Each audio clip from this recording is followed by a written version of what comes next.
Here's George Pickens saying more outlandish things about his former team.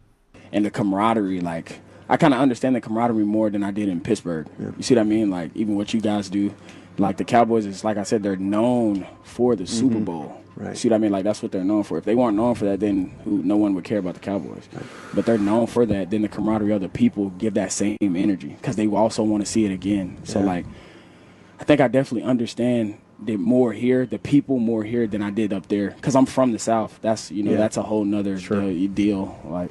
Huh? What franchise has more Super Bowls? What franchise has more Super Bowl appearances in the last 30 years, 20, 30 years? What franchise has had more deep playoff success over the last 20, 30 years? This comment is insane by Pickens.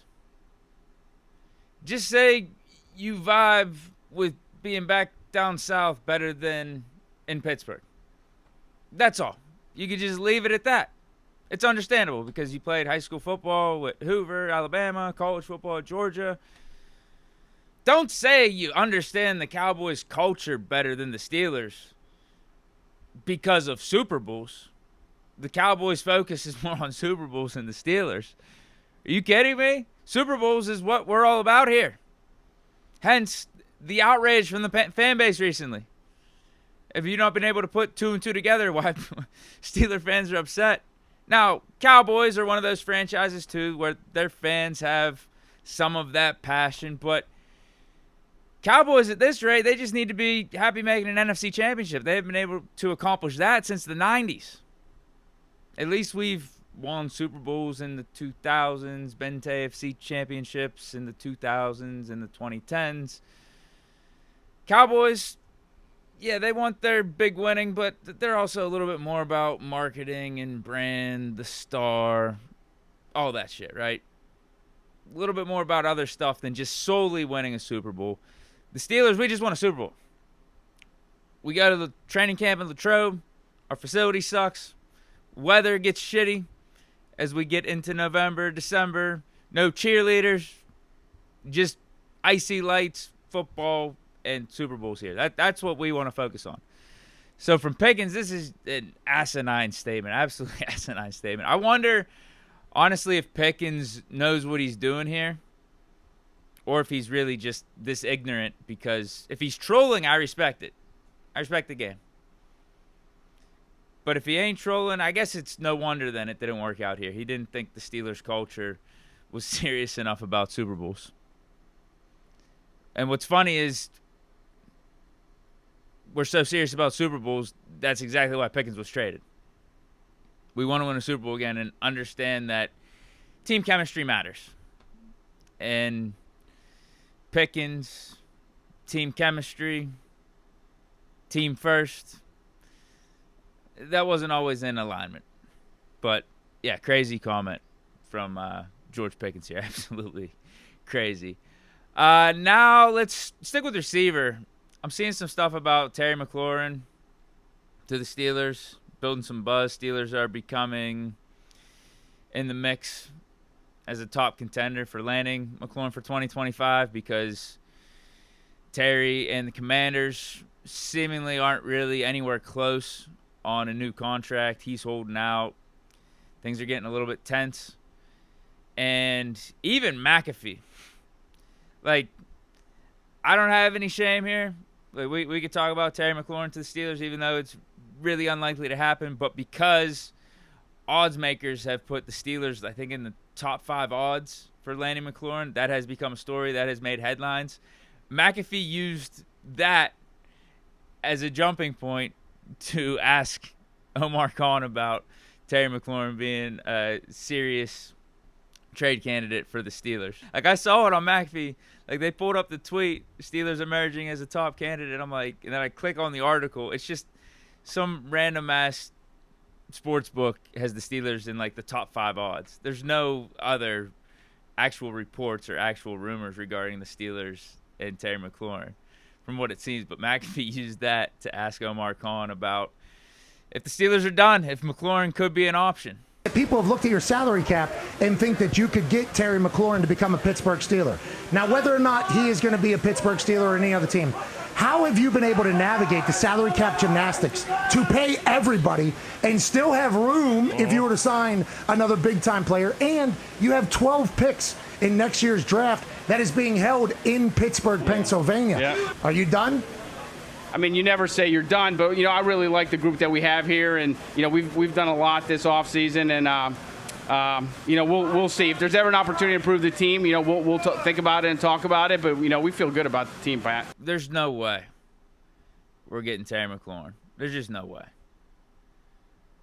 One, I think we like the pieces we have on offense to a certain extent, where we're not going to go out of our way to trade some of our 2026 draft picks and give Terry McLaurin a new contract.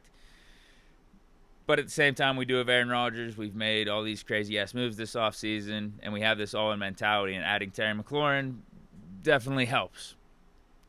But not only do I think we want to see what these pieces on offense can do, Roman Wilson, Calvin Austin, Jonnu Smith, the running backs, DK Metcalf, but I just don't think Washington's trading Terry McLaurin, just flat out. I think it's going to be one of those things where Washington comes to their senses here and they realize that if Jaden Daniels on a rookie contract, they made certain moves this offseason to try to make a push, bringing in Laramie Tunsil, trading for Deebo Samuel, bolstered up the defense a little bit. You saw what Jaden Daniels did in his rookie year. He's still on that rookie contract. You can't not have Terry McLaurin. It's almost like us with TJ Watt. It just got to a point, you're so late in the offseason, you're not going to be getting enough in return to cancel out losing your star player. So something's going to have to give. Apparently, McLaurin is looking for something north of $30 million, potentially up to $33 million. Washington offered somewhere in the ballpark of $27 million. DK Metcalf, we know his deal that he got here, 5 years for $150. Some people are saying his averages out to $33 million per year, but I don't know where you get that from 5 years, $150 million. But who knows? Some of these numbers are fugazi out here, and fugazi, it's a wazi, it's a woozy, it's a fairy dust. Like we talked about with the TJ contract. You see the headline numbers, but since it's an extension, it's really like $35 per year. But DK's in that $30+ million ballpark, no matter what way you want to spin it. I think Terry McLaurin at least wants that, and Terry McLaurin has a case to get paid that because you look at both of their careers over the 6 years they've been in the league, numbers pretty identical. You can maybe argue which receiver you want, what's your personal preference, but each over 6,000 yards. DK Metcalf has some more touchdowns, and DK Metcalf is a couple years younger, despite them both being in the league for 6 years. So that could play a factor. But McLaurin has had worse quarterback play. At least DK has had Russell Wilson and Geno Smith. Terry McLaurin has had, my God, Heineke, Sam Howell, Alex Smith. There's definitely other quarterbacks I'm missing, but he's been able to make it work with just bad and inconsistent quarterback play in Washington. Would I like us to get Terry McLaurin? Sure, 100%. But I also am kind of the same mindset of Omar Khan and the Steelers of wanting to see what this offense could be with the pieces that we already have in place, with pieces that we invested in and believed in years ago, and you kind of just want to see if they could come out to full fruition there.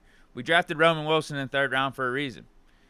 We drafted Calvin Austin in the 4th round for a reason, and despite him getting hurt his rookie year, continued to give him opportunity. It paid off a little bit, but it's like, can he take another step with that speed this year?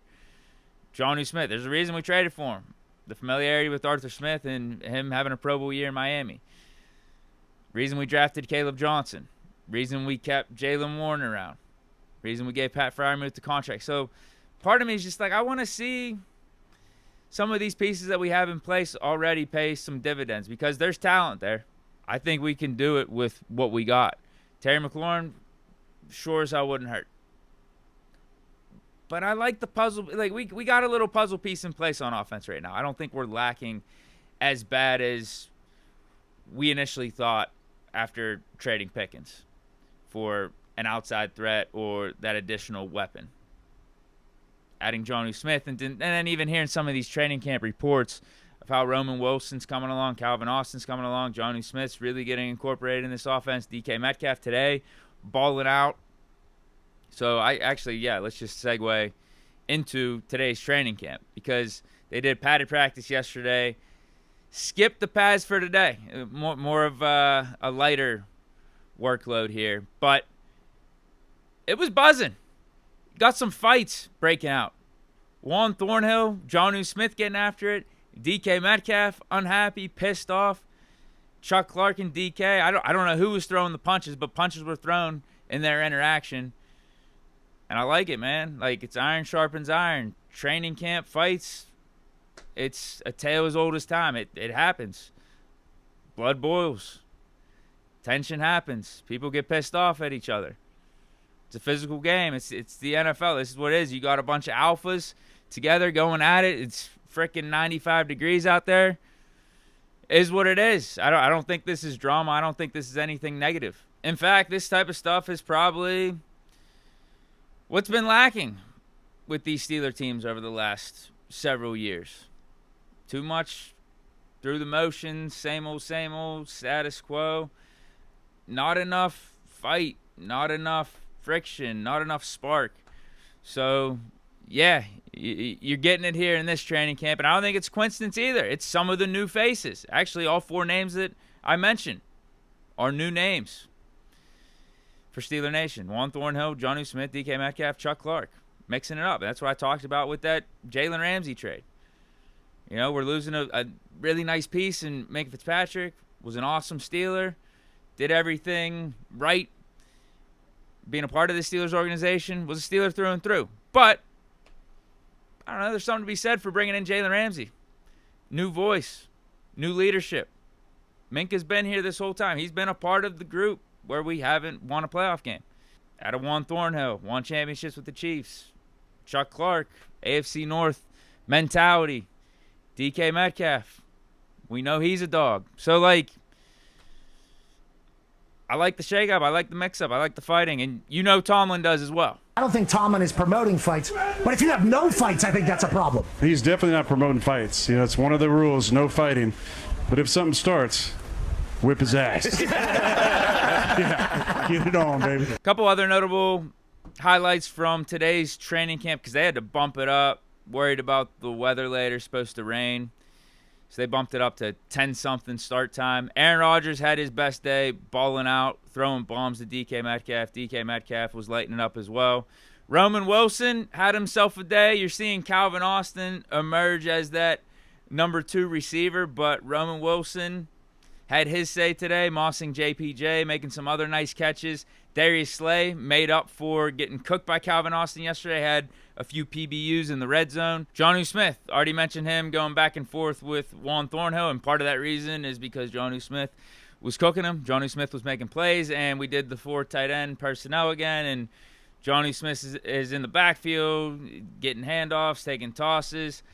Again, I don't know how to feel about it. Apparently, he did it in Tennessee with Arthur Smith to some degree of success. I don't know. I'll believe it when I see it in a Steeler uniform. Will Howard apparently did good today. Just overall for the offense, this was one of their better days, if not best day. And I forgot to mention this from yesterday. I wanted to shout out Joey Porter Jr. Apparently, he had a monster day. He was getting after it with the tackling and was really showing that he's one of the big dogs in that cornerback room. You got Slay, you got Ramsey, 2 Hall of Fame caliber guys. JPJ kind of has been flying under the radar this offseason. I feel like first day was good. You know, it was getting acclimated, running around, hitting people. So I had a great time today. I feel like everybody in the secondary did too. Everybody's a little bit intense first day of pads. Everybody's just trying to get after it. It's hot. Everybody get a little irritated. You can't do nothing to nobody when it's hot. So I feel like that just ticked a lot of people off today. I mean, everybody wanted to put pads on. We was kind of upset yesterday that we didn't get the spin. So today, everybody was really anticipating it, and we showed it on the field today. Hopefully with the help at cornerback, the help that he's going to have on defense, that builds his confidence up, and he's able to have more days like he did yesterday when the games really matter in the regular season. But that's it for today's show. Let me know your thoughts on Pickens' comments, on Terry McLaurin trade stuff. Do you think it's even in the realm of possibility? And then, yeah, just wanted to mention some stuff from camp today that's been floated out there. But, yeah, that's it. Hope you guys enjoyed. Stay chilling. Be back tomorrow. Peace.